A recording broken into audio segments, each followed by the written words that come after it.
ہر نیک کام سے پہلے ہم یہ نیت کریں کہ اس سے مجھے ثواب ملے، یہ باپ نے فرمایا اللہ کی رضا کے لیے ہو، ثواب کے لیے ہو۔ صراحتاً کئی حدیثیں ایسی ہیں کہ 2 رکعت پڑھی طالب ثواب کے لیے تو مغفرت، یہ کام کیا طالب ثواب ہو کر تو بخشش، تو گناہ معاف۔ اسی اگر اپنے جمع کرنے جائیں تو بے شمار حدیثیں ہیں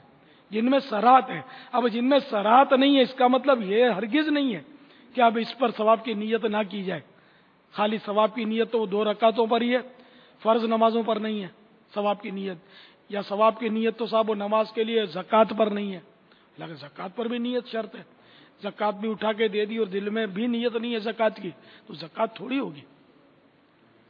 البتہ زکوٰۃ میں یہ ہمیں رعایت دی گئی ہے کہ کسی مستحق کو زکوٰۃ دیتے وقت نیت نہیں تھی تو اب جب تک وہ اس زکوٰۃ کو ہلاک نہیں کر دیتا اس وقت تک بھی نیت کر لے تو نیت درست ہو جائے گی۔ یہ زکوٰۃ میں فیسلٹی ہے، ہر عبادت میں نہیں ہے کہ اب آدمی سمجھے کہ میں نے تکبیر تحریمہ کر لی، سورہ فاتحہ پڑھ لی، ارے نیت نہیں کی تھی، اب وہ آج کی عشاء کی فرض پڑھ رہا ہوں، تو یہاں نیت کاؤنٹ نہیں ہوگی۔ وہ زکوٰۃ کی یعنی خصوصی رعایت اس میں دی گئی ہے۔ اسی طرح دیگر عبادات میں رعایت ہو تو مجھے معلوم نہیں ہے، لیکن وہ نماز کی میں نے آپ کو مثال دے دی کہ نماز میں یہ رعایت نہیں ہے۔ روزوں میں البتہ ہے کہ روزے میں اگر جیسے فرض روزہ رمضان کا رکھا تو نصف النہار تک بھی اس کی نیت کر سکتا ہے، یعنی سورج سر پر آتا ہے نا ایک دم بالکل سر کی سیدھ میں،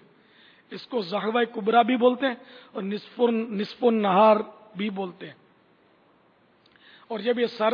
سر کے اوپر سے تھوڑا وہ ہٹتا ہے یہ زوال کی طرف، اب غروب کی طرف ہی آ رہی ہے، صبح نکلا مشرق سے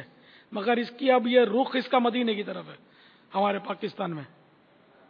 مشرق سے نکلتا ہے اور مدینے کی طرف چلتا ہے، مغرب کی طرف چلتا ہے۔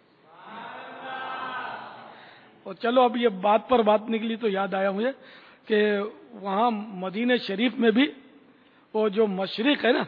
وہ سرکار کے قدمین شریفین کی طرف رخ ہے اس کا، تو اس کو ہم اپنی محبت کی زبان میں یوں کہیں کہ جو ہی سورج مشرق سے نکلتا ہے سب سے پہلے میرے آقا کے قدم چومتے